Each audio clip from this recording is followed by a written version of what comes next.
Hi, Jodi. Thank you so much for coming to the Avi podcast. It's a pleasure to have you, and I am excited to dive deeper into your entrepreneurial journey with Culineer and get to learn more about your background and what your vision is for Culineer. So, thank you so much for being here with us today.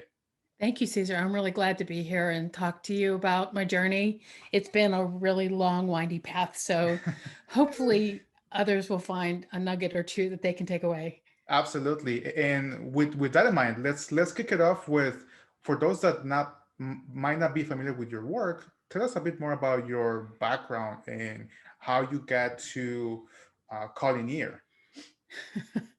So, like I said, I have a really long, windy path. I'm on career number four. So I've had four very distinct career chapters, if you will. Hmm. Hmm. So to start with, I grew up outside of Pittsburgh, Hmm. and I was the first in my family to go to college. Got into middle of my senior year, and I said to my parents, "I'm planning to go to college." Like, oh, really? Um, and they had no plans for this. This just wasn't even on the radar because people just went to work. And Hmm. um, so my dad heard it. He worked at Westinghouse Bettis, and he heard that Johnstown was a really good school. So I applied, and I went there. Period. It was no like it is today where you go do all these college tours, trying Yeah. to figure out what you want to be when you grow up. And I started as a biology major because that was the only class I really liked in high school. Hmm. So anyhow, I went to Pitt Johnstown, graduated from Pitt Johnstown, ended up in DC right after because the job market was not so good in the Pittsburgh area. Hmm. And had a couple jobs there and eventually got recruited to my first career job, which was Bristol Myers Squibb. It was actually Mead Johnson Nutritionals, which is a Bristol Myers division. And I was very, very fortunate to get that job because it was one of the hot jobs to get in the day. Hmm. Like right now, I think being an entrepreneur or getting some job at Google is, but back then, getting a job in one of the better pharmaceutical companies was like what everybody wanted. Yeah.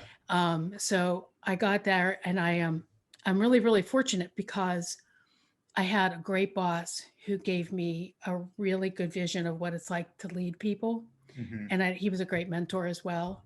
And I also got great training. I don't know that Hmm. corporations invest in people the way Hmm. I was invested in, Hmm. and it was really, really set me on a path Hmm. toward what I am today. Let me pause there because Yeah. I'm interested in this. What was it about this mentor, this training that set you up for success, and that you still apply those lessons to this day? Yeah. It's a good question. So I'm glad you asked that. I didn't know how deep to go into. I'm glad to talk about this. So with Bristol Myers, when you were hired as a field representative, we had a year-long training program.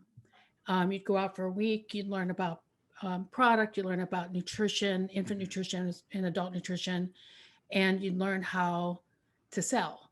Mm. And the selling skills are top notch. So it's about asking a lot of questions Hmm. and getting a lot of feedback and positioning a solution that meets the needs of the customer and their patients because they were doctors. Great And skill sets to develop. great skills to develop. And when you do that early in your career, it kind of like that sets the tone for everything you do in life. Hmm. And we did this. So we did a week. You come back, you'd work side by side with another rep and with your manager in the field, making sure that you're doing things right. Then you go out for 2 weeks, and this is a back and forth for a whole year. And even after 5 years of training, we went back for what we called retread. And that company back then, we had a national sales manager. It was nothing about selling. It was nothing about business. It was about work-life balance, taking care of your body because you're in a car all the time. We were at the time I was lifting. It's crazy. I have 4-inch stiletto heels on, and I'd be carrying around formula cases and samples because that's what we did back then. We dressed up like really to the nines, and we'd go visit doctors. And in those days, the pharmaceutical industry and the physicians had a different relationship. Hmm. Now it's very there's a buffer. You're not allowed to do this. You're not allowed to do that because Hmm. unfortunately the pharmaceutical industry over the years took advantage of that relationship and made it uncomfortable. So they were kind of shut out. But back then it was really freaking awesome. It was really, really awesome. So during this time, I mean, so that's what it was. And my mentor, Rich DeBone, um, he was just this guy that was like a no nonsense kind of guy. Mhm. I should shut those off. He was, I'll never forget this one thing. He took over a district and there was like 10 representatives in the Baltimore region, which is how I ended up in Harrisburg. They moved me to Harrisburg. Um, and they were all older and, there was some WIC contracts, which means they were shut out of hospitals and stuff because there's a lot of WIC patients. And every meeting, it'd be wine, wine, wine, wine, wine. We can't do Mhm. this. We can't do this. We can't do this. And I remember one meeting, we're all sitting around in a U shape, and he gave pieces of paper. He said, I want you to write everything that's frustrating you down on a piece of paper, Mhm. put it in this basket. And everybody's feverishly writing, and they're all, all their frustrations. And he took that basket, and he threw it in the trash. He said, well, let's move forward with what we can do. And Love that that. region went from bottom of the barrel to top in the country because of his leadership. Mhm. And that stuck with me. I mean, that's like 30 Mhm. some years ago, right? So, It's so important to have mentors and leaders that take the time to nurture that leadership mindset in you. In sales is one of the best skills that you can learn, right? yeah. Doesn't matter what industry, everybody needs good salespeople, Yeah. right? And the fact that you learned that very early on in your career, it's awesome, right? Because Yeah. nowadays, um, I don't know, people are a little bit scared of sales, or they don't think of sales as Yeah. a skill set that they can develop, right? But It's any true. anyone needs sales, right? Any Yes, startup, any big company, whether you're a big company or a startup, sales is an important skill set. it is. And you know what? Then to take that further, the experience.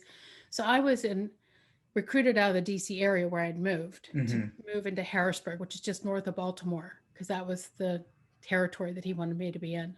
Mm-hmm. And I was calling on tertiary care centers, which is like where residents do their training and so forth. And Mm-hmm. the sickest of the sick kids go. So babies that are born with these disorders. So I was there, and I got to meet and work with some of these top doctors. Mm-hmm. And this made me realize why it's important to be humble. Because I could go around thinking I'm the number one sales rep, or I'm the number four sales rep, or whatever, for this huge mega corporation. But then you meet this guy who's changing the life of babies and Mm-hmm. making the world a better place. And he's humble. And I'm Mm-hmm. like, okay. And women too. I mean, there was a woman out of Seattle that I drove around speaker. We were sponsoring her speaking, and I got to know her. She was the most down to earth person, and she was literally changing infant Mm-hmm. lives. It's really cool. Yeah, it is. It's important to be humble, right? Because no matter what, there's always going to be someone more successful than you, You can always and learn from somebody you else. can always learn from somebody else, and you can also help people that are getting started on their journey, Yeah. right? Yeah.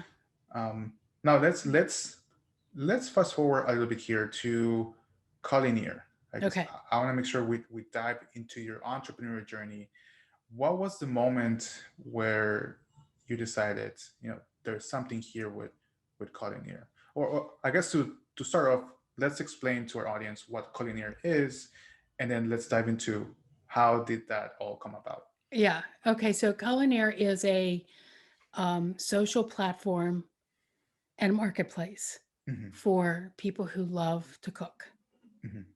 And it's different than what's been delivered to the marketplace before, in that a lot of the things that have been offered to help people save time or get inspired are either prepackaged or disconnected from the daily life of the user. So it might be like on a grocery store app or Mm-hmm. on a food blog, but not very accessible when needed to the everyday user every day. Mm-hmm. So it's a social platform for users who love to cook, and for food brands who want to build community around their brand. Mm-hmm. And it's exciting because nobody's done anything quite like this. The way I got here is really windy weavy. So I left Bristol Myers and I taught at the community college while I was raising my kids. I did Mm-hmm. that because I just had trouble with work-life balance. Mm-hmm. Then, after a certain amount of time, I'm like, I'm not making enough money. So I went back to pharma. Mm-hmm. The industry had changed. I left and um, I started a franchise that got me into safety industry. So I Mm-hmm. had like a 10-year stint in safety with my own business. And then I worked for 3M. And then I took a job with a small company and things were going south. I was recruited away from 3M as a sales rep. Mm-hmm. And I I had already left my business because I didn't enjoy being a distributor. Mm-hmm. So I went to 3M and then I was recruited to this smaller company. I'm like, oh, this will be good because it's like being my own boss because I was supposed to grow the region Right. and grow my team. And I'm like, Mm-hmm. I like that, Mm-hmm. and not such big corporate, and yet it's not my money, so I don't have to worry about the cash flow. Um, and so I took this job. I was like, okay, I'm going to do this. I think it'll be really fun and it'll Mm-hmm. be a great new chapter. And then as soon as I got there, within a month, we found out the whole sales team that my boss had just put together found out that this company was in bankruptcy court and Mm-hmm. up for auction, and that the C-suite was crooked. Mm-hmm.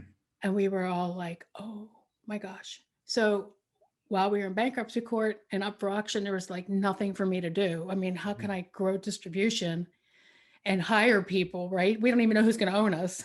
Yeah. So he said, just hold your breath, I guess. And I had this idea for Culineer, what the seed of it back 10 years prior to this. I just wanted to be able to take my recipes, take a picture of it, and convert it to a digital file and Mm-hmm. organize my recipes so they were with me all the time. Mm-hmm. Now, if I had tried to do that when I first had the idea, I probably couldn't have because data science hadn't evolved to the point where it is now. Mm-hmm. So the timing was kind of right. Data science was coming up and I had time to work on it. So I started to dig, I started to figure out like, what's it take? How do we, who do I need to get involved? How is software built? I really didn't even know. But I figured it out. It took me longer than it would have if I had already been in that industry. I could have Mm-hmm. got this ramped up faster. But during that process, all this corporate background, I have 3M Bristol Myers. I worked in academics. I've got like critical thinking. Mm-hmm. First, I had to make sure, is this a thing that's worth going after? Right.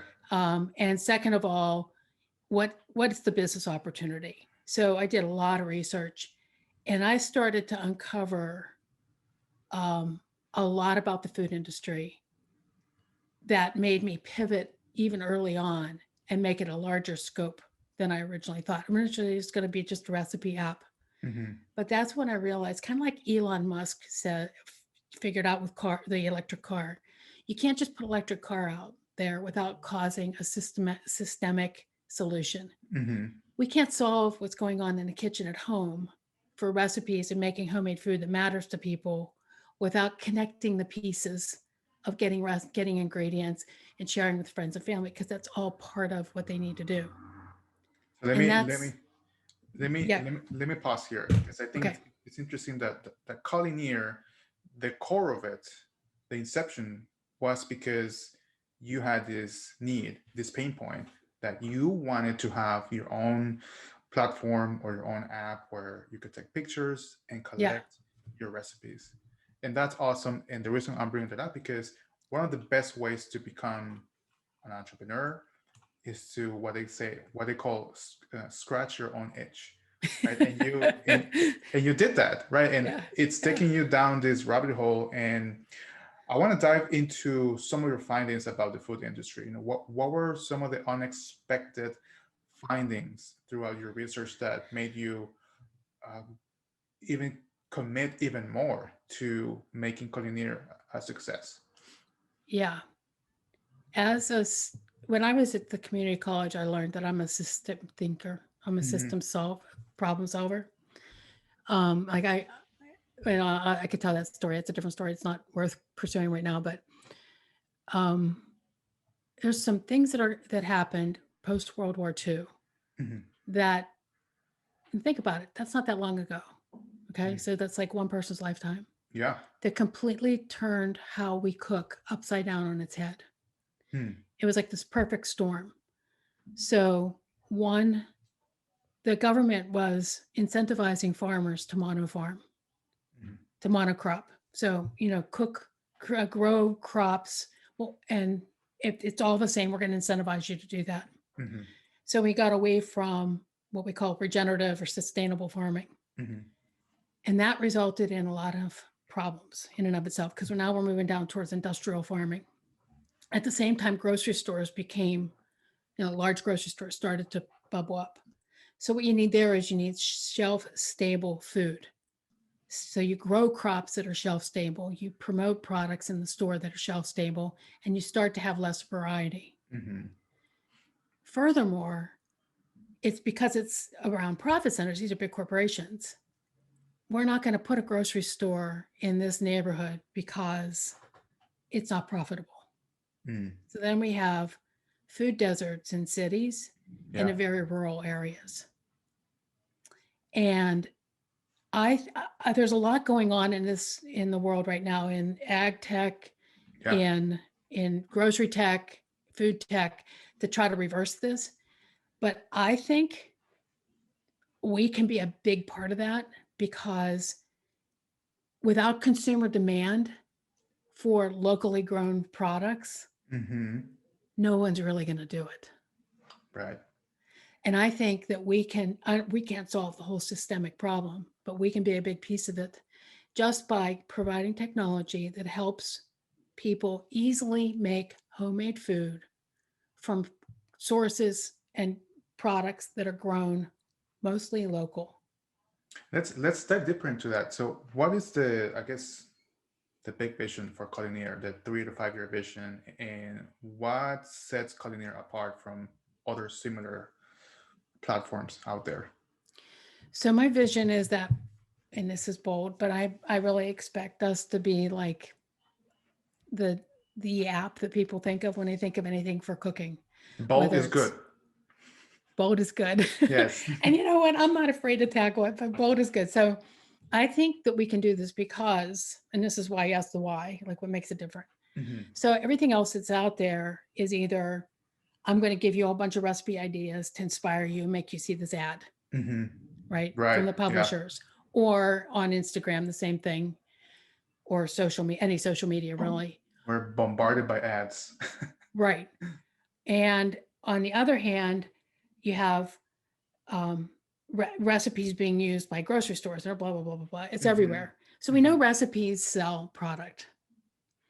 But what's missing, and I think you and I talked about this before, what's really missing is that connection, that authentic connection Hmm. to your food. We're kind of whitewashing that and losing it. And we can provide the platform to make that grow again and find people like you that like your type of food, maybe your heritage or your culture or the region of the country or world that you live in. Hmm. Everybody eats differently. It's very, very personal. Yeah. And we all love to talk about it. Oh my gosh, my grandmother made XYZ. And then the other person's like, oh, I love that. That's what Culineer does that the other apps don't do. I love that. Yeah. It just reminded me one of my mentors and my current boss, I guess, Eric Martin. He collects old church cookbooks, and I was just like, I didn't even know there was such a thing as church cookbooks, Yeah. but it's a communal thing Hmm. with food and the recipes, and my grandmother used to make this, so yeah, I That's totally exactly see what we're that. doing. And Mhm. then the business model. So, that's one part of it. That's an important part of it, because Mhm. once we have that community Mhm. and we have those engaged users and we're solving those problems, then we're also becoming a really great place for food brands. And what we're doing there is different too. Right. So rather than just selling ads, we're going to sell a SaaS platform, Mhm. sell a subscription so they can build a community, Mhm. because food brands will spend anywhere from 500 to a couple $1,000s to have an Instagram or a social media person put a recipe out for a couple weeks, Right. and then it's gone.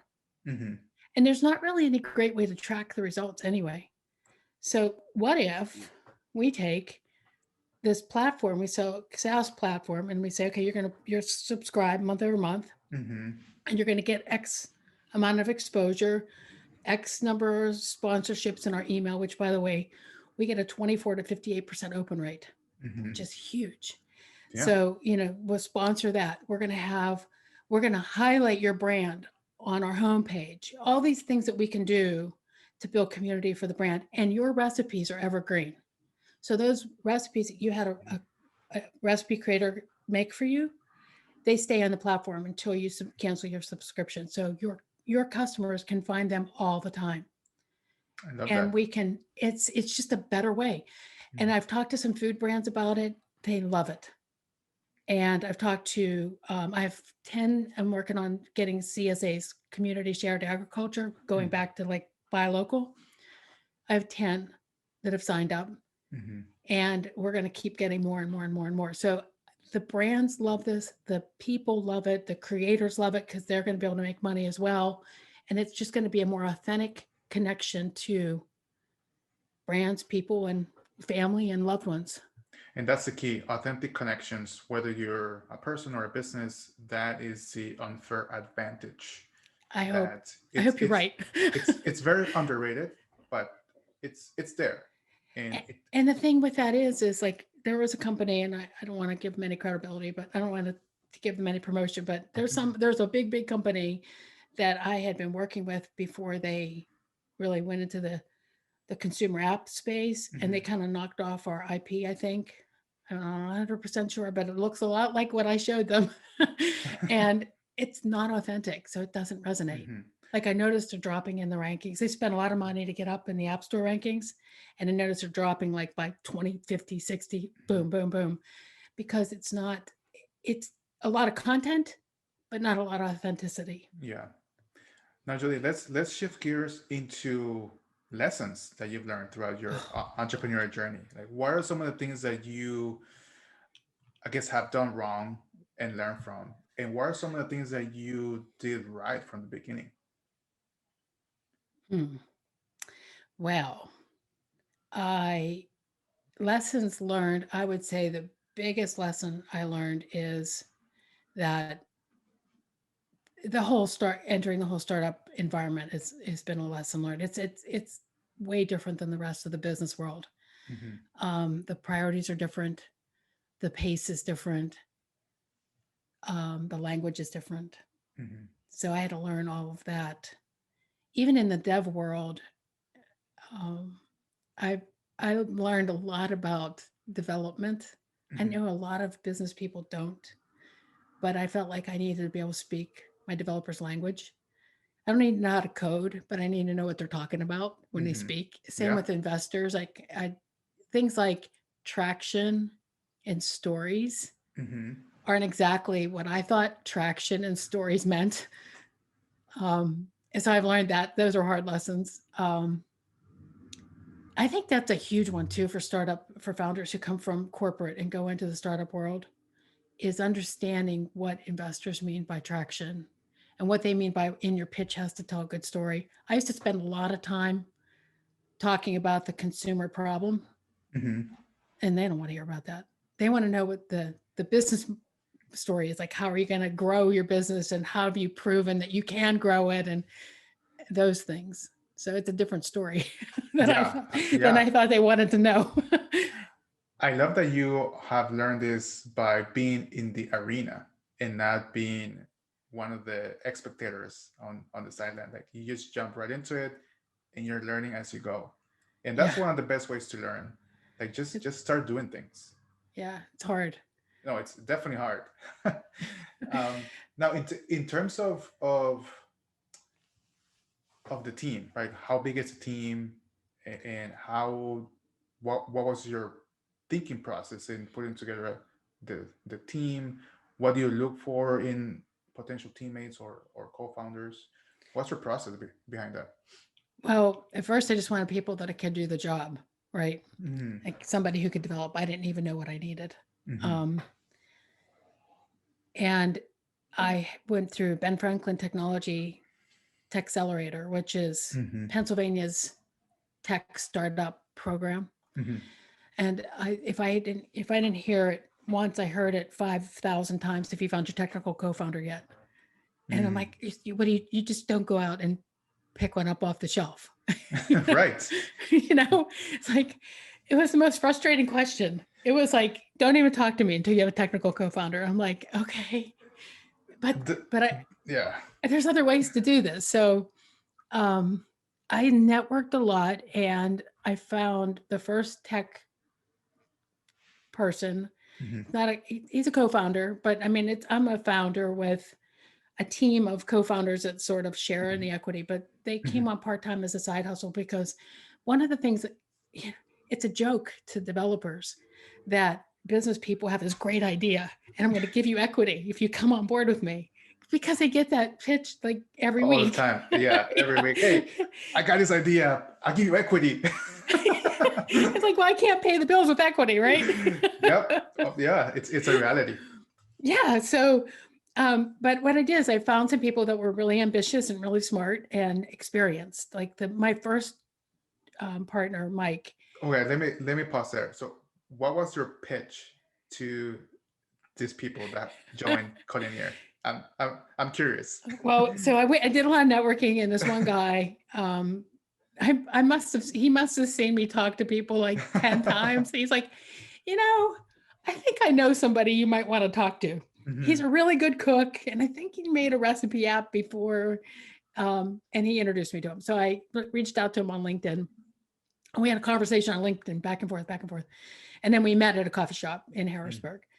And I said, so do you want to help me? And he goes, okay. So he's turned out to be the best person I could have ever found because he's not a like a tech leader. He's told me he said, I don't want to manage people. I just want to code. But he's so Mhm. smart. He's got tons of experience in building back end databases. And I realized that that's more important, something Mhm. more important. But it's super important, Yeah. as important at least as a front end. Um, he's been really solid with that. And he teaches at Penn State. He has a Hmm. full-time job. And I just found out he's working with a couple other startups too. I'm like, dang, dude, you got a lot going on. And he never drops the ball. Never That's drops the awesome. ball. Yeah. And then from there, it was like finding a front-end developer, right? And finding someone who would actually could be a lead.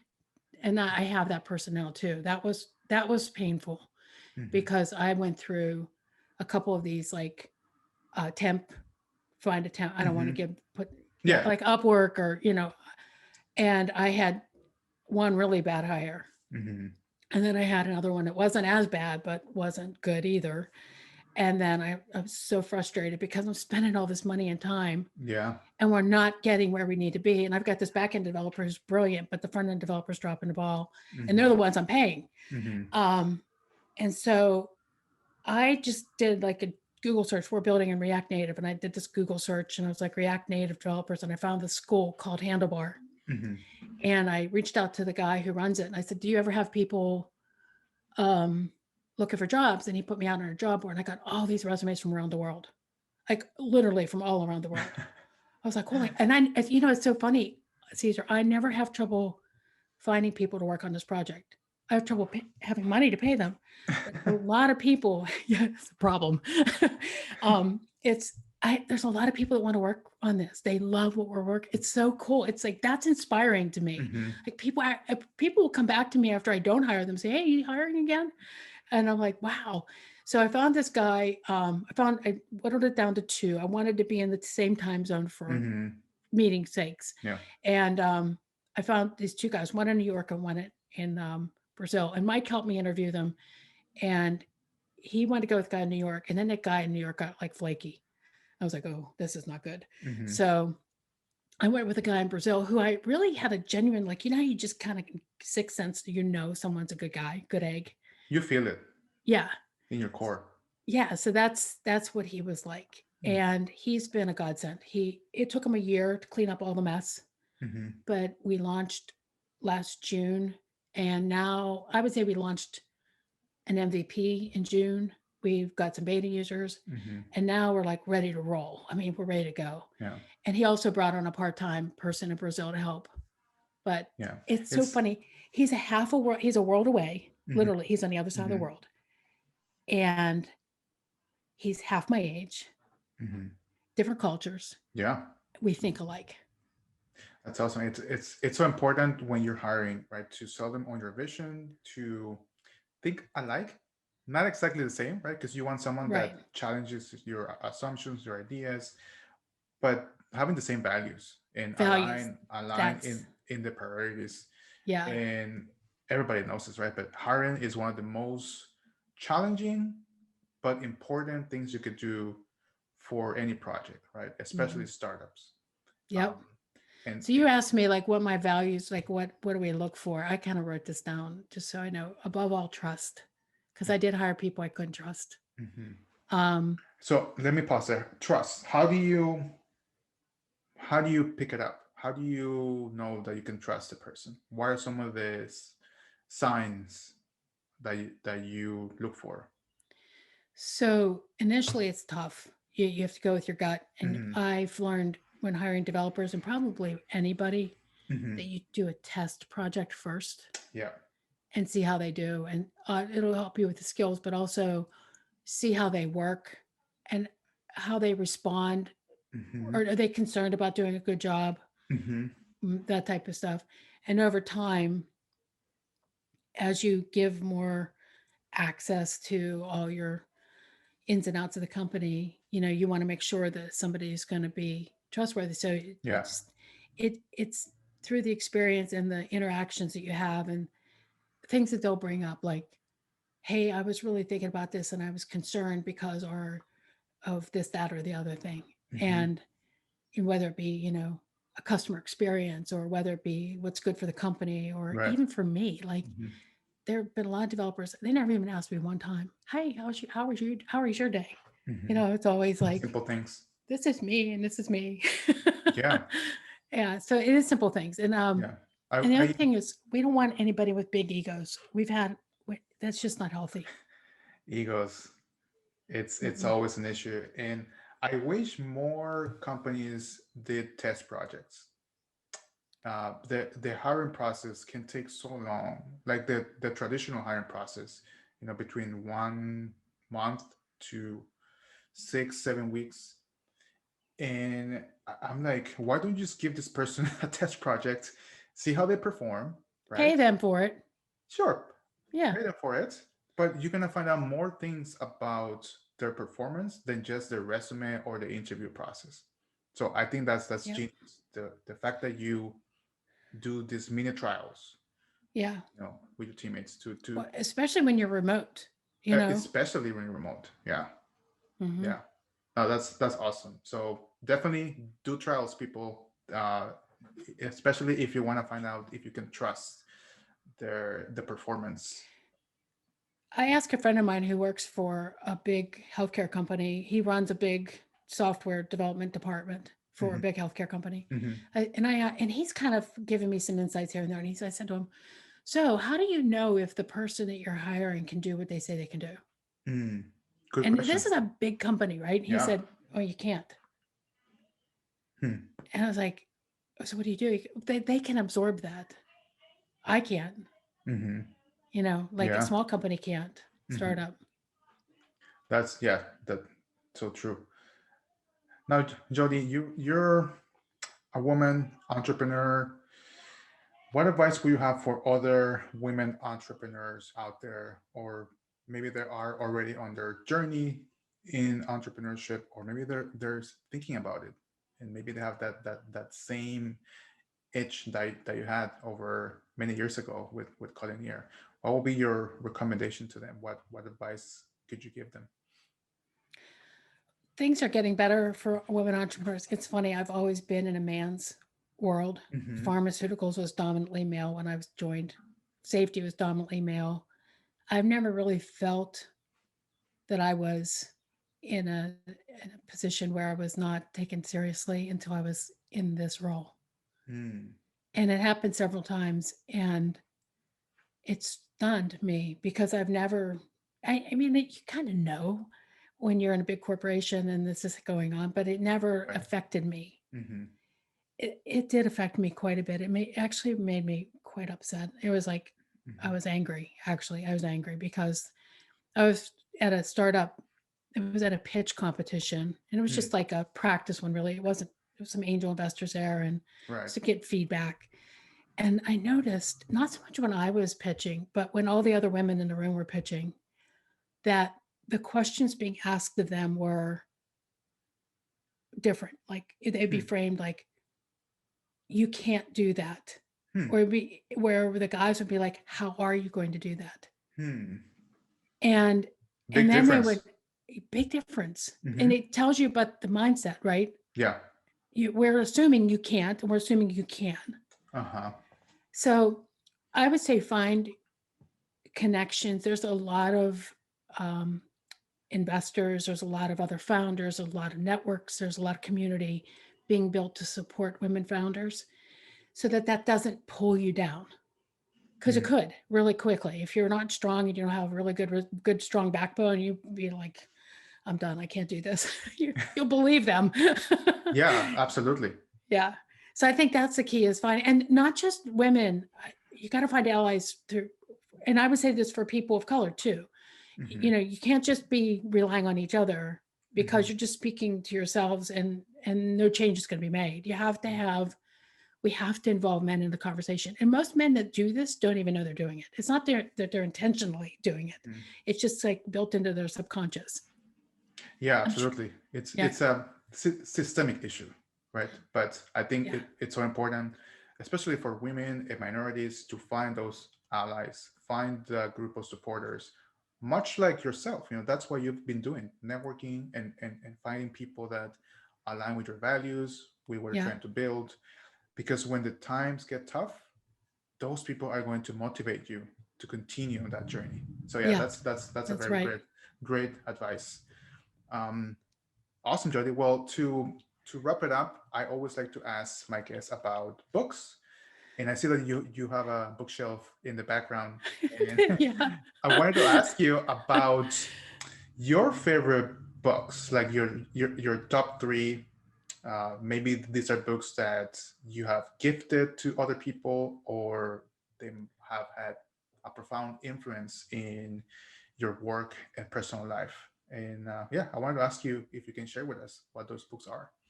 So the two those are big books behind me. Some of them I've read, some of them I've read chapters, some of them are novels. Um, I love from a novel perspective, Yeah, David anything goes. McCullough, David McCullough's John Adams. Mhm, It's historical novel. mhm. That was probably the best written book I ever read.